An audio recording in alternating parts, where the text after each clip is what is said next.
Okay, so we're recording now. Okay. All right. So if you want to go ahead and do this, just tell everybody a little bit about yourself, like what's your background and, things like that. Whatever you feel comfortable sharing. You know what? I'm getting older. I'm 48. I do a lot of hunting. I spend a lot of time out in the outdoors, and I travel a lot for my work. I see a lot of different things from big cities to small towns. My job takes me all over the western states, and I really enjoy it. I really do. I can't complain about that. I get to see a little bit of everything all the time. Yeah. No, that's good, man. Yeah. It's a good job. I can't complain. Too much. You can always find something to complain about, but you know what? I spend the majority of my time either with my dogs and hunting. That's about it. Yeah. Spend time with my wife and kids. Okay. Yeah, that's always good, man. I know I enjoy hanging out with my wife, even though she gets on my nerves sometimes. Yeah, that can happen too. So you're from the Navajo Nation, right? Was that correct? Well, I'm not from the Navajo Nation. My mom was born and grew up there a little bit for a little while. Then she was adopted, and I actually met my grandparents when I was like 8 years old. And 8 or 9 is when I actually met them, and then I was able to keep in touch with the majority of the family ever since. I've been down there several times for not only hunting. That's where I do the majority of my hunting. Me and my brothers is on the Navajo Nations, and then I keep in touch with some of my cousins and my aunts and my uncles, and they're all getting older. I've been to 3 or 4 funerals, right, and been pallbearers and speakers at funerals too. Right. Yeah. We try to keep in touch. It's a little far away. I live in Utah. They live down in Arizona. Oh, okay. Yeah, that's a bit of a ways there. Man. Yeah, it's a little ways, but I try to keep in touch. We talk on a basis, a little bit here and there. Okay. So you essentially you didn't like grow up on the res, but you spent some time there then, right? Yes.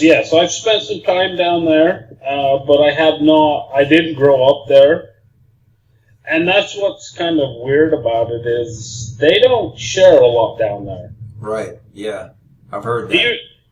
Even if they know you're native, but at the same time they're like, yeah, you're native, but you're white. Yeah. That's what they say, What I mean? Because your dad is white.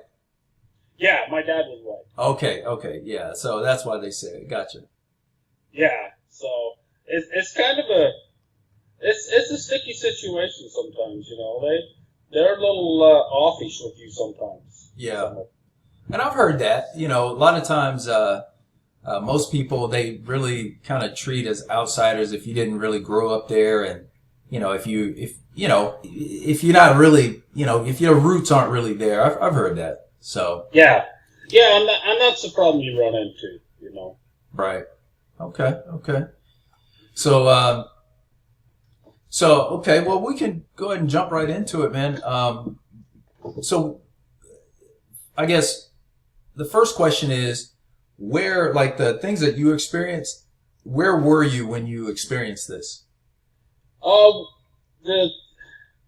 What I experienced was I was on Navajo Mountain, which afterwards I found out that it was kind of a sacred place. We didn't really know that, Right. It was probably one of the first times I went hunting down there, me and my brothers, and we just put in for that area, thinking, let's just go down there and try it. I mean, it's like a new area. You don't know till you just get down there and start looking around and checking things out and seeing what's going on. Right. And it worked out. It worked out good in the long run. But it's Navajo Mountain is, like we were told, was a sacred place. Right. And we were down there hunting, and it was different. It was really changed. It kind of changed all of our lives a little bit, Okay. as to what happened. Okay. Well, hey, whenever if you want to go ahead and share what it is that happened, that's absolutely fine. Okay. Well, it was really odd. It was like our second night there, and what happened was we was all sitting around the campfire there, me and my two brothers and my dad. And my dad wasn't hunting; he was just along for the ride. And it was really weird because it was dark, and this, like I say, we've hunted, a little bit of everything: bears, mountain lions, deer, elk. Even trapped. We've trapped, coyotes and stuff, and this sound that come from the east of us, which was like in front of us, was just like, it was a sound I'd never heard before. And it it spooked all of us. It was really fun. It's funny that we look back on it now, but at the time it was like, it scared us. And at the time we was like, looking at each other like, what was that? And I remember getting up and grabbing, going to grab a flashlight and pointing the flashlight in the direction that we heard the noise, when that noise was behind us now. So we turned around and looked that direction, and then it was like to the side of us, and it was all around us. This noise that was, it's kind of undescribable. It was kind of like, my brother had said the next day, he said it was like half human and half animal. Mm-hmm. It wasn't a scream, but it wasn't a growl either. It was really odd. It was something I've never heard. Okay. And it scared us to the point that me and my brother and my dad, we were like, it's enough of this. We're getting in the trailer. We're going to sleep.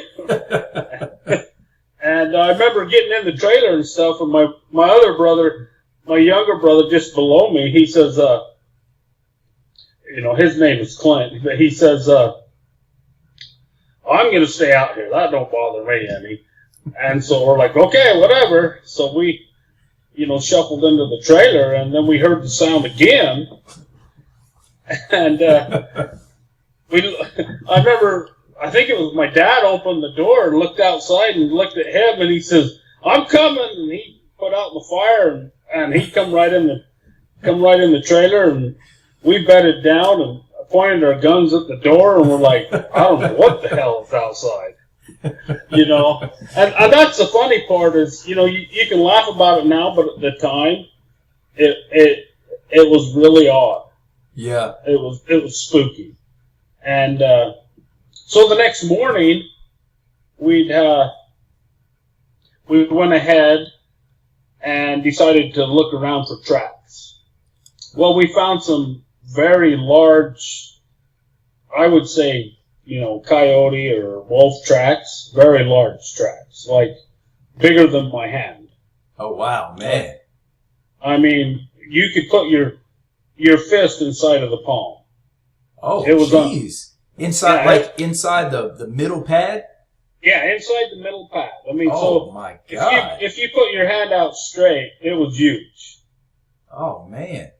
And it was like, what in the hell is this?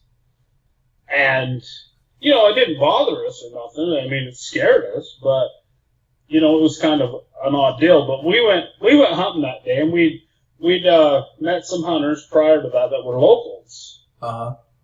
And we'd talked so when the locals come up, this guy come up from the town, a few miles away. He met us, and we went hunting with him for the day. We ended up getting a couple deer that day, and he, as we were deboning the deer and getting the meat prepared to take it home, we asked him about, we told him we kind of told him what was going on, what happened to us, and he kept avoiding the question at the time. Mm. And he avoided it like 2 or 3 times, like just said, he just changed the subject. So finally we kind of cornered him and said, hey, dude, you know what? You're avoiding our question. You need to, will you explain to us what's going on?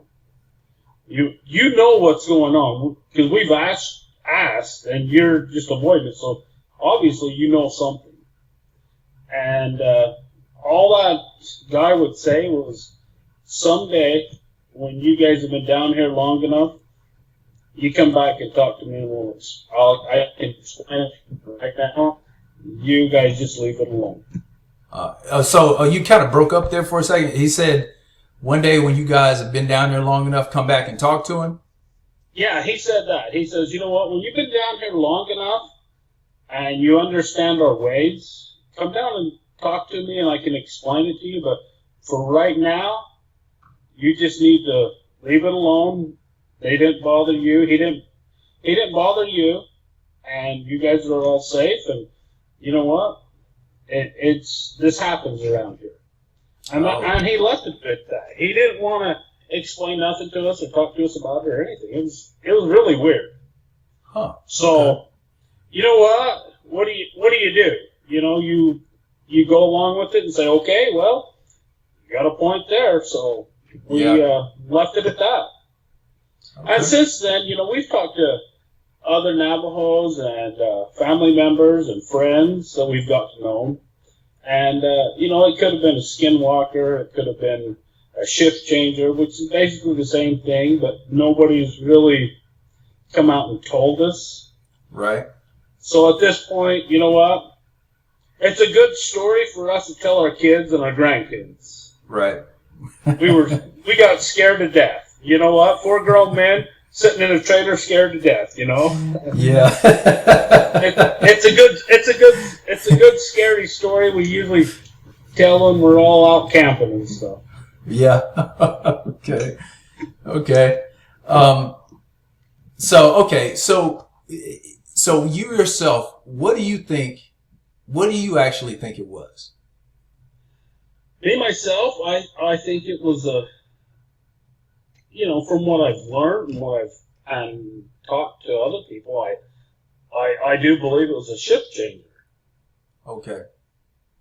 But who's to say, one thing or another? I know some people, don't think that stuff, Shift changers, from what I understand now and talking to the locals and other people down there, is, it's something you don't really talk about. I personally can't say I don't believe it, but I cannot believe it. Right. I mean, right. When something like that happens to you, you're kind of like, that's not normal, Right. So you kind of just kind of like, you kind of go with it, but at the same time, you kind of like question yourself too, Right. Yeah. I've never had nothing happen like that since, and who knows, maybe next year when I go hunting, maybe it'll happen again. You never know. Are you going back to the same area? Well, actually, there's a lot of, I probably won't go to that area. It was a very big deer. Okay, yeah. So, the dog-sized deer. Yeah, we're down there for, antlers and bigger deer and elk. And so we've over the years realized and found better places to hunt at the time. Okay. But, we have learned that over the years that you see something kind of odd, that's been placed there. It looks like it's been placed. That's sacred, and you know what? You just leave it alone. Yeah. Let it be. Yeah. You don't mess with it. You know. Yeah. And it's just a matter of respecting, you know, their beliefs and your beliefs, and you know, you just move on. Right. Makes sense. Makes sense. So let me ask you this: when you guys, so when you heard the thing, so did you guys hear the sounds that happen at night? You know how you hear all the crickets and the different bugs and whatnot. Were there any of those sounds, or was it just completely quiet? No, it was dead quiet. Okay. It was Okay. weird. Yeah. Whatever come in at that time, everything else around you knew. It wasn't right. Right. Right. Right. You know, when you get that eerie feeling, you know, you're like, okay, something's wrong. You know, and that was probably the thing that caught us more off guard, because, you know, like I say, we've hunted for years and had chase bear with dogs, and, you know, done a little bit of everything. We still do. You know, my brother has a pack of dogs, and we chase bears, and we chase mountain lions, and we go hunting deer and elk, and, you know, we're pretty successful, really. Mm-hmm. But so to hear something out in the wild that you don't hear really will throw you for a loop, because I've heard mountain lions, you know, growl, and I've heard bears growl, and, you know, and I've heard, you know, elk bugle, and I've heard deer cry and everything else, but to this day, I've never heard that noise. And honestly, I don't really care if I ever hear it again. I don't blame you, man. Yeah, you know, because I've heard people describe similar things, but I'm going to get into what I think it is here in a second. But let me ask you this: have you talked to your brothers and your dad about this? Have y'all had any conversations about that? What happened? We talked about it for probably the next day or two, and a couple times. You know, every now and then when it's brought up, you know, my sister will you know, like if we're all camping, or, you know, sometimes we'll run a cabin or something, and we'll all go up and hang out together. And my sisters will say, "Hey, come and tell one of you guys come and tell the story about, you know, what you guys heard, you know, that night you hunting." And we talk about it once in a while, but that's kind of something we've left alone. We all have our own thoughts and theories about it. Right. Know? Yeah. Makes sense. Okay. So, also, did you guys smell anything, or, you know, in the air, anything strange like that? Honestly, all I can remember is a campfire. Okay. I'm looking for a flashlight. I can't remember smelling anything odd. Okay. Did you hear any footsteps, or, you know, anything like that? No, we didn't. No footsteps, no nothing. That was the weird thing. Is you would think you would hear something running behind you, or in front of you, or to the side of you. You know, the noise, or the growl, or whatever you want to call it, was fast. I mean, from the front of you to the behind you to the left of you, super fast. And we never heard, you know, nothing like footsteps or running or anything like that. Okay. Well, it was quiet and swift. Let's put it that way. Okay. So let me ask you this: do you think it's possible that there might have been more than one?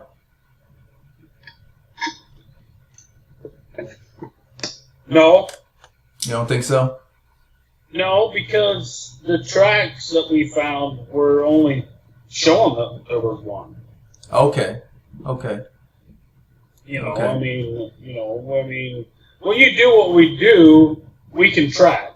Right. You know, we've jumped onto deer tracks and tracked them, and 9 times out of 10, a deer, you know, will make a big loop, and you'll end up pretty close to where you started. Yeah. So as far as tracking or anything else, anything like that, we've there was only one. It only showed one. That was the weird part.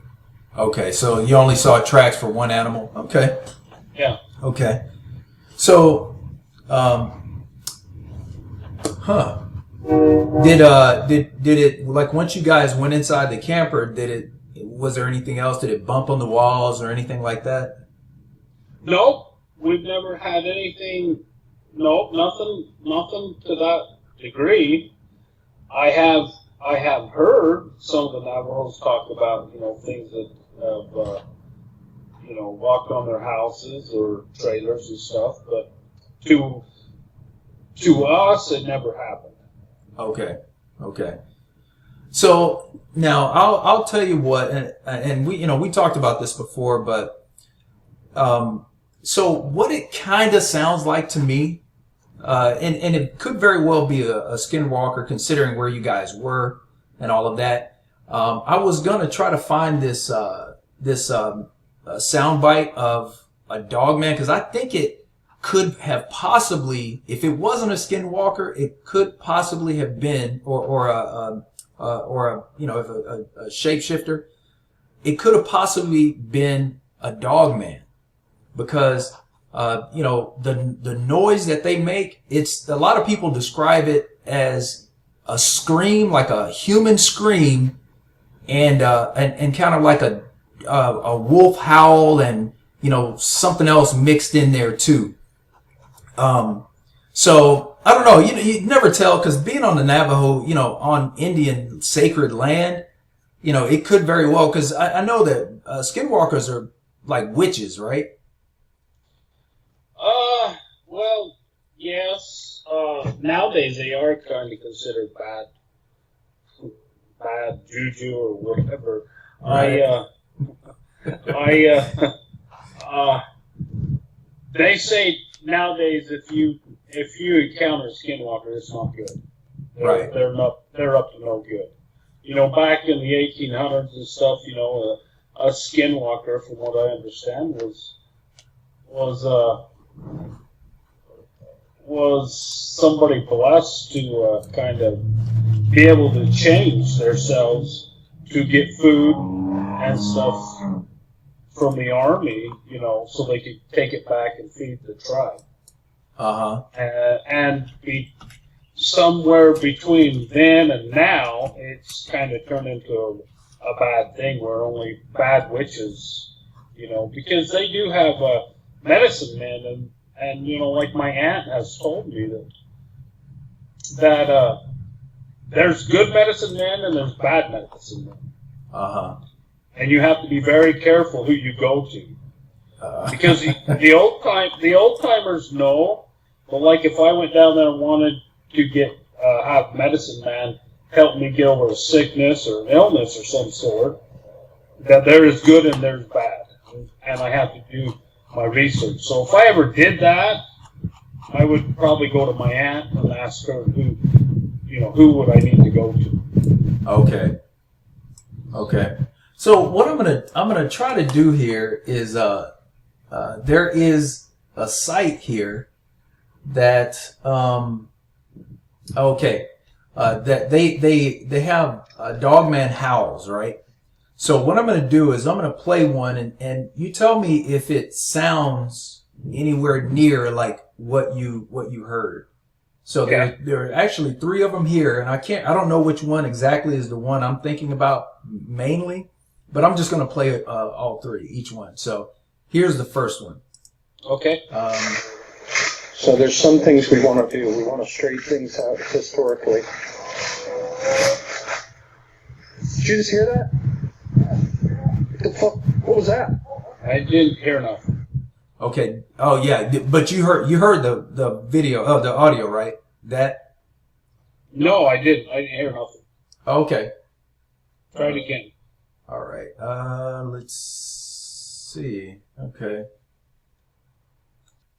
Okay, I'll tell you what. What I'm going to do is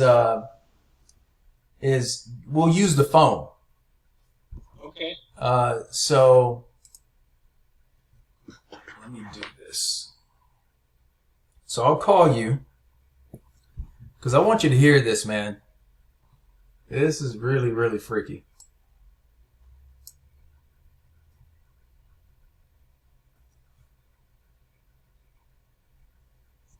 Okay. Okay, we connected?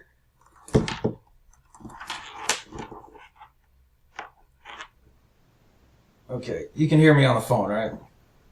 Yeah. Okay, here we go.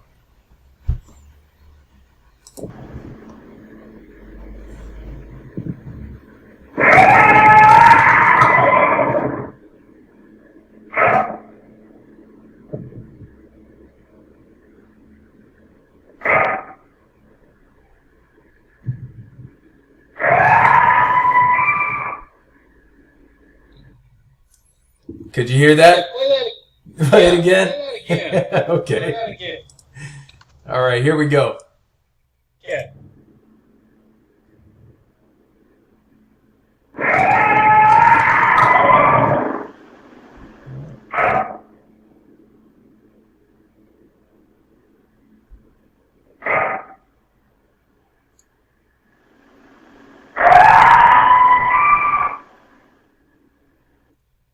Okay, let me play it again.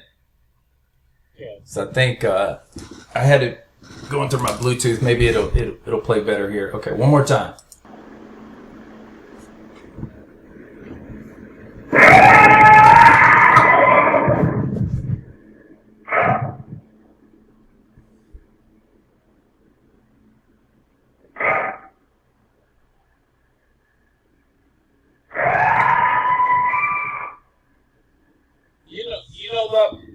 The first one kind of sounds like it, Uh-huh. but I can't be really sure of it. You know. Okay. So what I'll do. Uh-huh.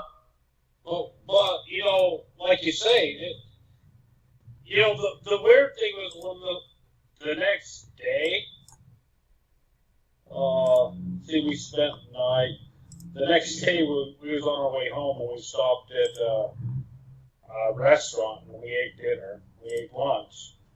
And we were talking about it, me and my brothers and my dad. And my one brother, Aaron, he says, it kind of sounded half human and half animal. And you know what? It did. But nobody actually dared say anything. You know what I mean? Yeah.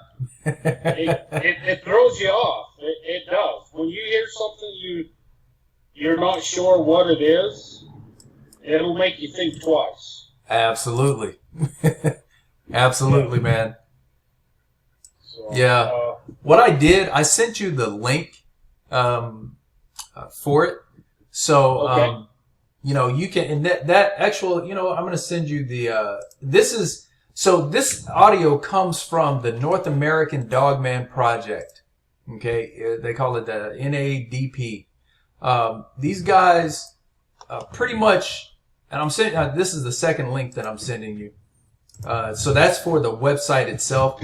So you can just go through there. They got a lot of pictures and maybe a couple videos in there, but, just check that out. And, very interesting stuff, man. Very interesting. But, oh yeah.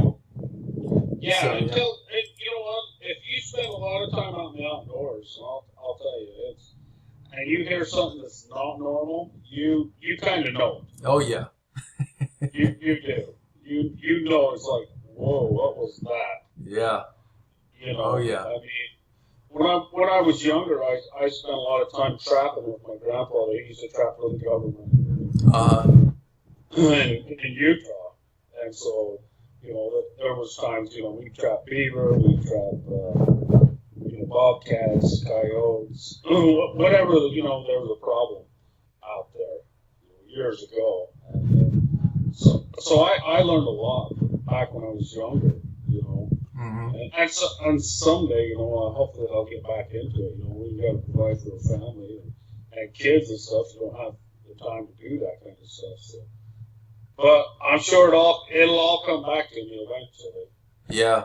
Absolutely. I got to get out and do some more hunting myself, man. It's been years since I've been out. So for sure, we got to definitely see if we can set something up, man. And the thing is, my my YouTube channel is called Cryptid Tours.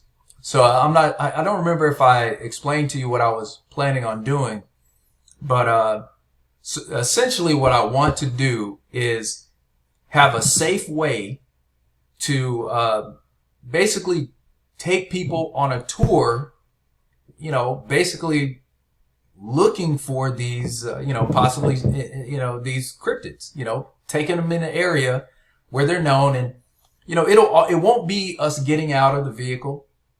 It'll be us in a very safe as possible, vehicle that I'm already like designing it as we speak. I have some, different, mock-ups and whatnot, the way I'm trying to go with it. But, essentially we'll be in the vehicle in a place where these creatures are known to be, and, hopefully being able to see one of them, So that's my ultimate goal.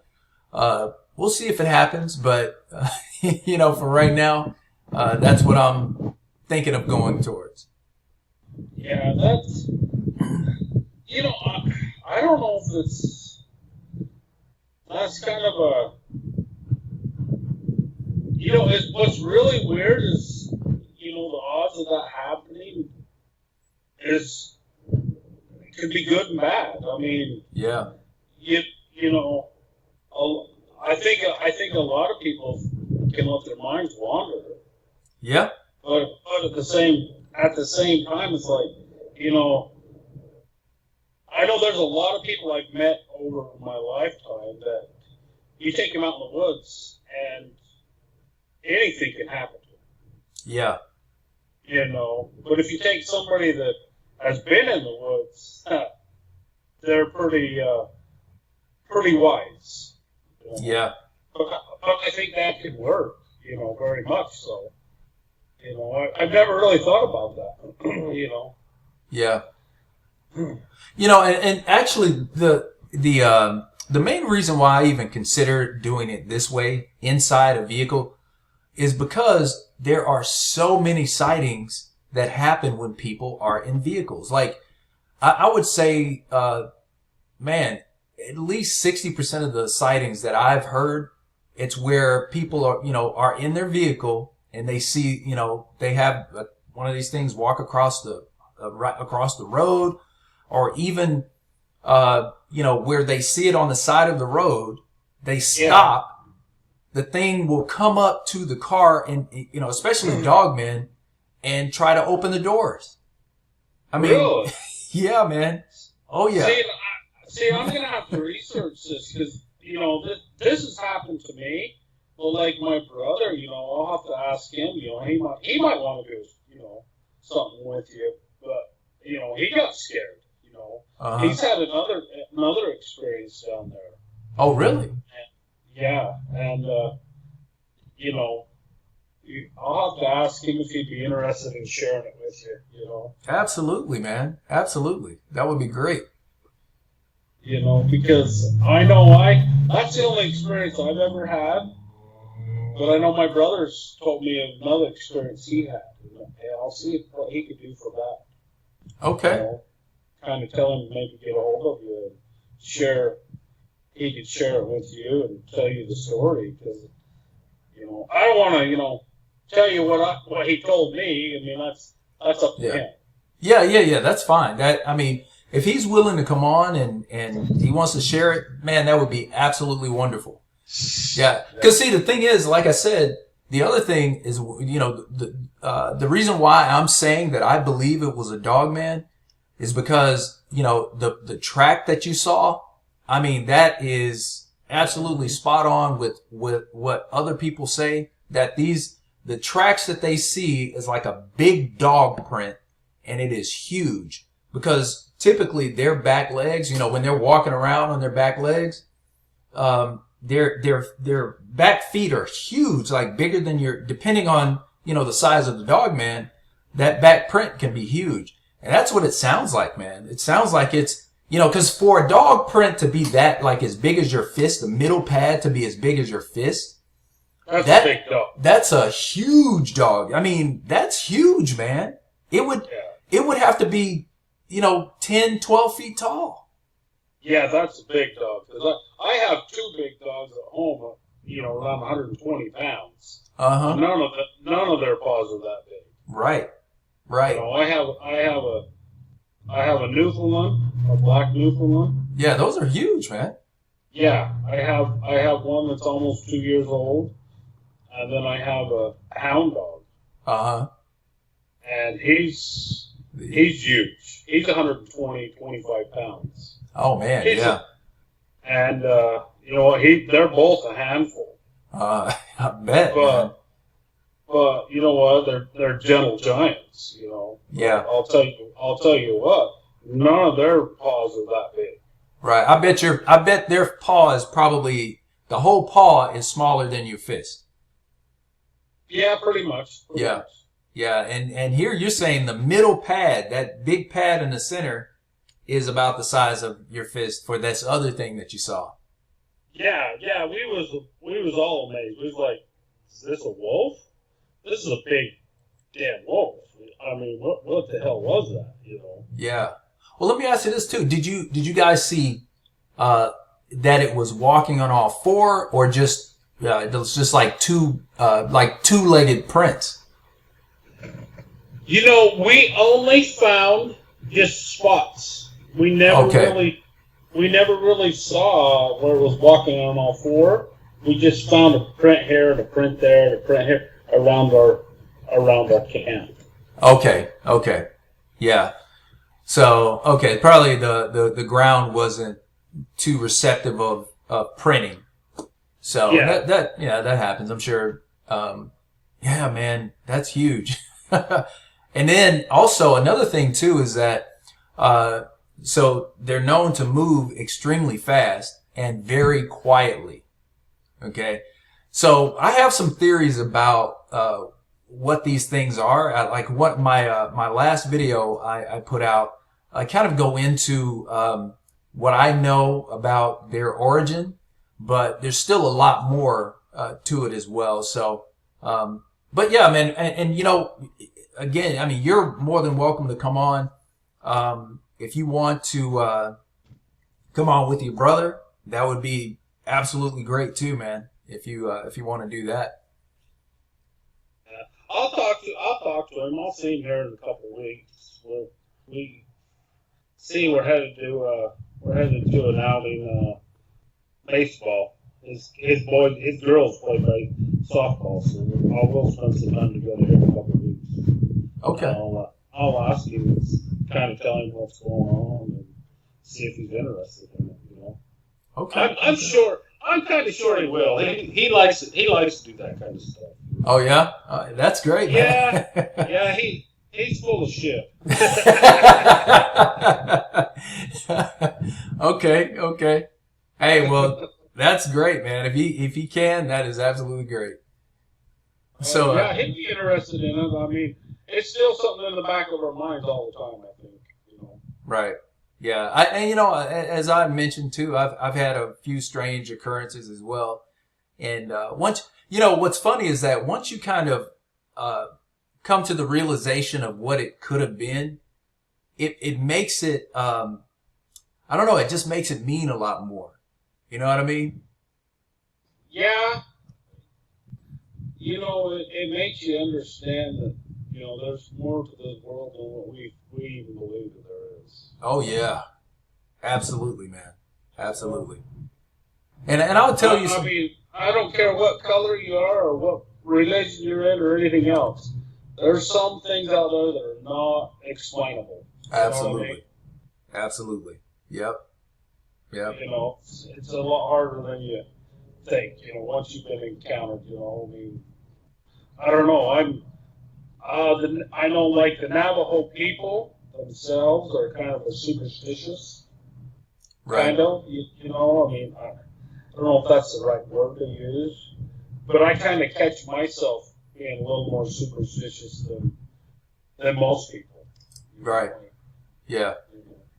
Yeah, and I know definitely Native Americans. That's yeah, that's the superstition thing is really big. Yeah, I know Yeah, my I love the country down there. That's what I say. I love being down there. It's not what's the word? It's probably not the homiest place, because it's a lot of poor people. yeah A lot of people don't have running water or anything, and I feel bad for them. But I go down there and it is calming for me. It's soothing for me. I yeah feel at home. I love yeah it. My yeah wife, she hates it. She doesn't feel very safe down there a lot of times. right. She doesn't like it. She usually says, you just go ahead and go down there by yourself, and I'll stay here. she she wants to stay far away from that stuff, huh? I guess you could say she's all white. Oh man, yeah. So okay, well, hey, do you have anything else you wanted to share or anything like that? Oh, gosh, man, you got me to share more than I ever expected. Well, I'll tell you what, if you come up with something else or anything like for yourself, just let me know, man. We can do this again. It might be a little bit different next time because I think what I'll do is probably just maybe go live with it. But yeah, just let me know, man, anytime. You know how to reach me. Okay, well, that'll work out. So I'll tell you what, we'll go ahead and conclude this right here, man. Jason, I really appreciate you coming on and telling me about your experience and all that. Like I said, if your brother wants to, just let me know, man. We can go ahead and set it up. So Okay, that sounds great. okay, so what I'm going to do is I'm going to go ahead and end the recording here, and yeah, we'll finish out on the other side. And I want to thank you guys for joining us tonight. Cryptid Tours. Come back. Make sure if you have not already done so, hit that subscribe button as well as the like button and the post notification button so you know when I post it again. Until next time, this has been Cryptid Tours. Take care of yourselves and God bless.